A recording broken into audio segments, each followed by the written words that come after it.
Hey everyone, स्वागत है एक बार फिर से आपका आपके अपने लर्निंग सेंटर छाया लर्निंग सेंटर पर। मैग्नेटिक इफेक्ट ऑफ करंट को कंटिन्यू करते हुए आज के लेक्चर में मैं आपके साथ डिस्कस करने वाली हूँ force on current carrying conductor in magnetic field, जिसमें हम जानेंगे when a current carrying conductor is placed in magnetic field, this field will exert a force on a conductor, and then we find out the direction of force as well as strength of the force. So at the end of the video, you have a clear understanding of this topic and their real life applications. So don't forget to subscribe the channel and hit the notification bell for more upcoming videos. So let's start the video. Magnetic field, तो इसमें हमने क्या किया, इसको पहले एक activity के through जानेंगे। इस एक्टिविटी में क्या किया है बच्चे कि आपको एक रोड दिखाई दे रही है। दिस रोड, ये एक एल्यूमिनियम की रोड आपने ली, इसको आपने वायर की हेल्प से क्या किया, आपने इसको इस तरह से सस्पेंड किया है। और एक आपने यूज किया ये होर्सशू मैग्नेट। होर्सशू मैग्नेट की हेल्प से क्या होगा, मैग्नेटिक फील्ड सेटअप कराया। अब यहाँ पे इसकी डायरेक्शन कैसे, वर्टिकली अपवर्ड। फील्ड की डायरेक्शन कैसे रखी है, वर्टिकली अपवर्ड। दैट्स वाई जो नॉर्थ पोल है वो डाउनवर्ड डायरेक्शन में और जो साउथ पोल है आपने उसको ऊपर की तरफ रखा है। आपने इस एल्यूमिनियम रोड को क्या किया, इसकी जो वायर्स थी आपने इसको इस तरह से कनेक्ट किया है बैटरी के साथ, और इस कंडक्टर में क्या कराओगे आप, रोड है तो ये कंडक्टर है, इट विल कंडक्ट, तो यहाँ पे आपने करंट को पास कराया। तो इस एक्टिविटी में आपने क्या ऑब्जर्व किया, आप क्या ऑब्जर्व करते हो, जब आपने ये होर्सशू मैग्नेट के बीच में इस रोड को रखा और करंट आपने पास कराया, तो जो रोड है वो क्या करेगी, डिस्प्लेसमेंट शो करेगी। जब इसने डिस्प्लेसमेंट शो की, अब किसी बॉडी को अगर डिस्प्लेस करना है तो डिस्प्लेस करने के लिए क्या करना पड़ेगा, उसके ऊपर कुछ ना कुछ फोर्स एक्सर्ट करना पड़ेगा।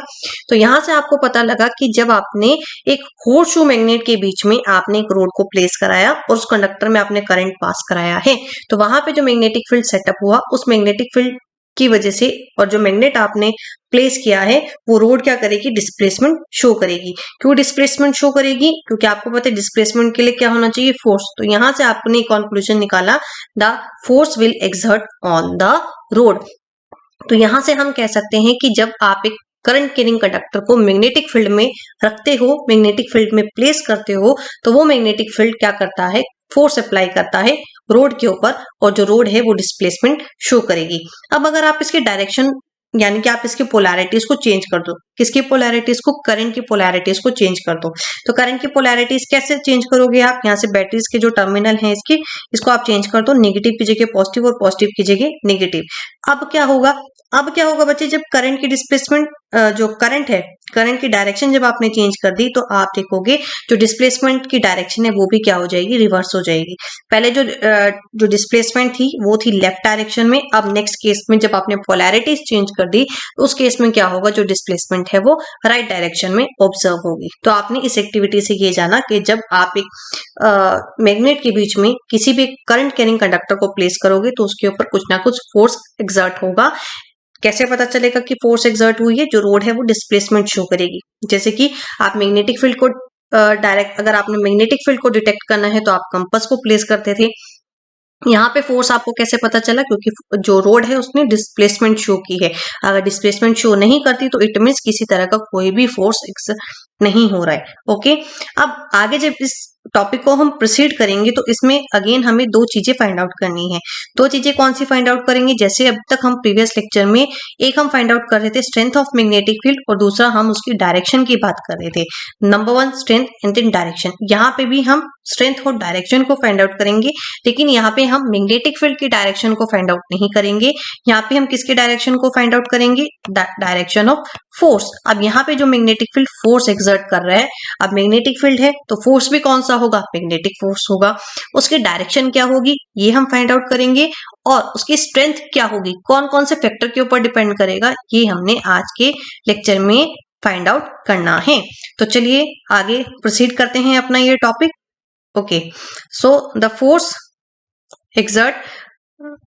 Field exert force on a conductor, ये आपने एक्टिविटी से जान लिया। ये एक्टिविटी का कंक्लूजन है। क्या कंक्लूजन है, the direction of a force on a conductor किसके ऊपर डिपेंड करता है, करंट की डायरेक्शन के ऊपर और मैग्नेटिक फील्ड की डायरेक्शन के ऊपर।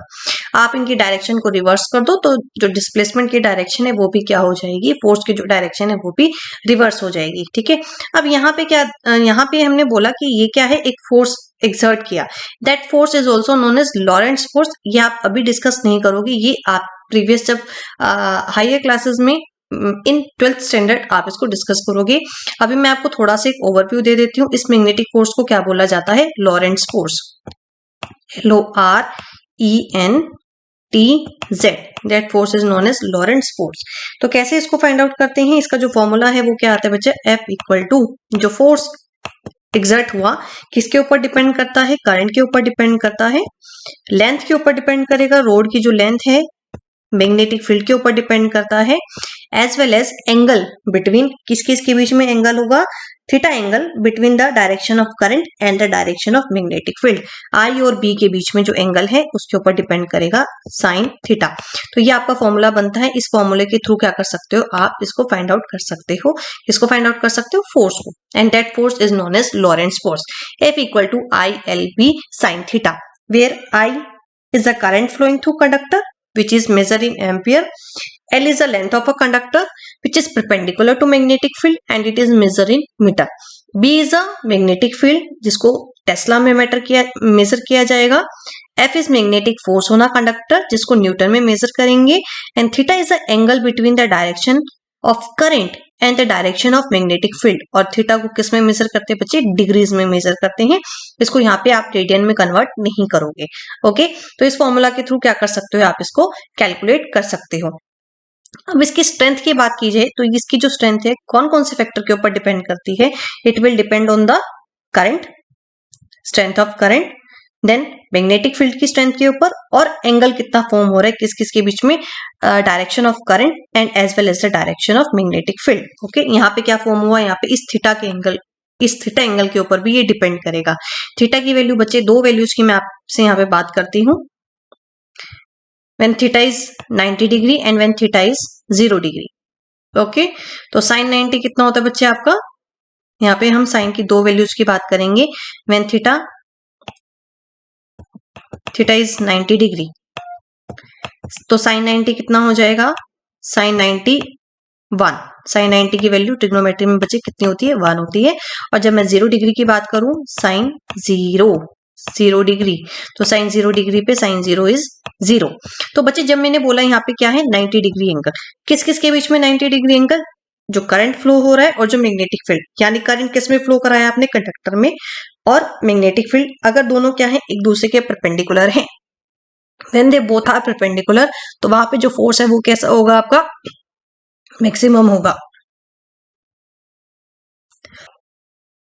So when theta is 90 means the conductor and the magnetic field both are perpendicular to each other, and in this case the force is maximum. क्योंकि force का formula मैंने अभी लिखा, क्या लिखा है? F is equal to ILB sin theta. तो जब आप sin 90 पुट करोगे, when they are perpendicular, sin 90 is 1, तो ये कितना आ गया? F equal to IL and B.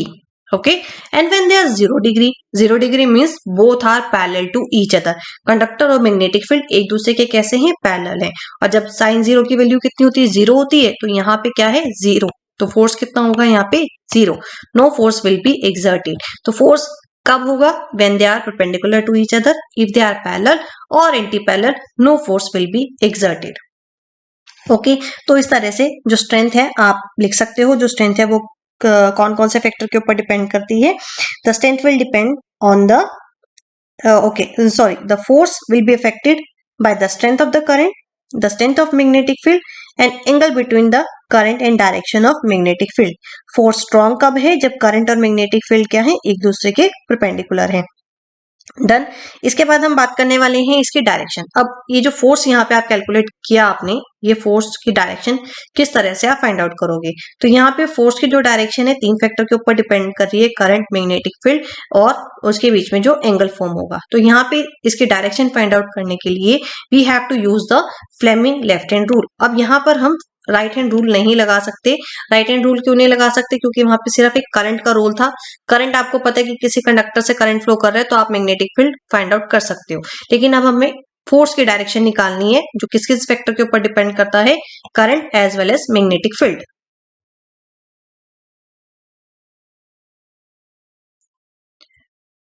So to find the direction of a force, we have to use Fleming left hand rule.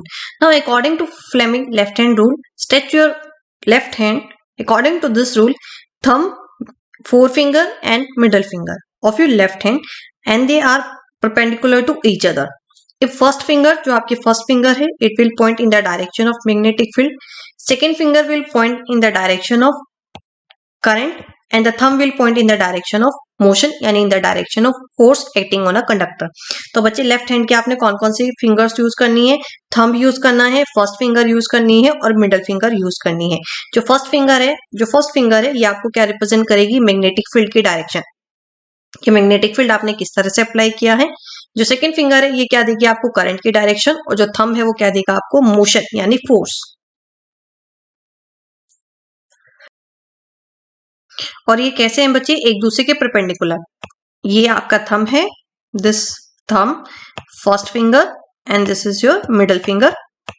और कैसे इसको लर्न कर सकते हो? Father, mother and child. Child, C for child, C for current. M magnetic field, mother, M for mother and M for the magnetic field. Direction of magnetic field. F for father, and it will represent the force. It will represent the direction of force, direction of motion. तो आप इसको father, mother, child से भी learn कर सकते हो. और ये तीनों क्या हैं? एक दूसरे के परपेंडिकुलर हैं. बात करते हैं इसकी एप्लीकेशंस की. आपका ये जो टॉपिक है ये एक इंपॉर्टेंट रोल प्ले करता है इलेक्ट्रोमैग्नेटिज्म में, which play a very important role in electrical as well as electronic system. कहाँ कहाँ इसको यूज कर सकते हैं? इलेक्ट्रिक मोटर में, जनरेटर में, लाउड स्पीकर्स में, माइक्रोफोन्स में, और आपके जो म्यूजिक इंस्ट्रूमेंट है इन सब में किसका यूज हो सकता है? आपने जो टॉपिक अभी आपने किया इसका ये फिनोमिना इन एप्लीकेशंस में यूज होती है. तो ये था आपका टॉपिक. इस तरह से आप डायरेक्शन फाइंड आउट कर सकते हो और स्ट्रेंथ फाइंड आउट कर सकते हो. तो अब तक जितने टॉपिक किए उन टॉपिक्स में हमने स्ट्रेंथ और डायरेक्शन को फाइंड आउट किया है. क्वेश्चंस देख लेते हैं यहाँ पर.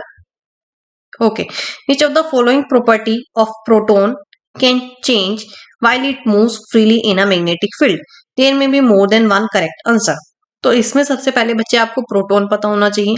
तो यहाँ पे तीन तरह की, जब आपने एटम चैप्टर हम स्टार्ट करेंगे या कुछ बच्चे एटम चैप्टर पढ़ भी चुके होंगे तो आपको पता है यहाँ पे सेंटर में क्या होता है? एटम की न्यूक्लियस. ओके, और सराउंडिंग में यहाँ पे जो इलेक्ट्रॉन है ये रिवॉल्व करते हैं. इस न्यूक्लियस में क्या प्रेजेंट होता है बच्चे? Neutron as well as proton. Electron और प्रोटॉन में सिर्फ एक कितना सा डिफरेंस है? इलेक्ट्रॉन पे नेगेटिव चार्ज आता है और जो प्रोटॉन है वो पॉजिटिव चार्ज पार्टिकल है. चार्ज सेम रहते हैं, 1.6 10⁻⁹ कूलम चार्ज सेम रहेगा.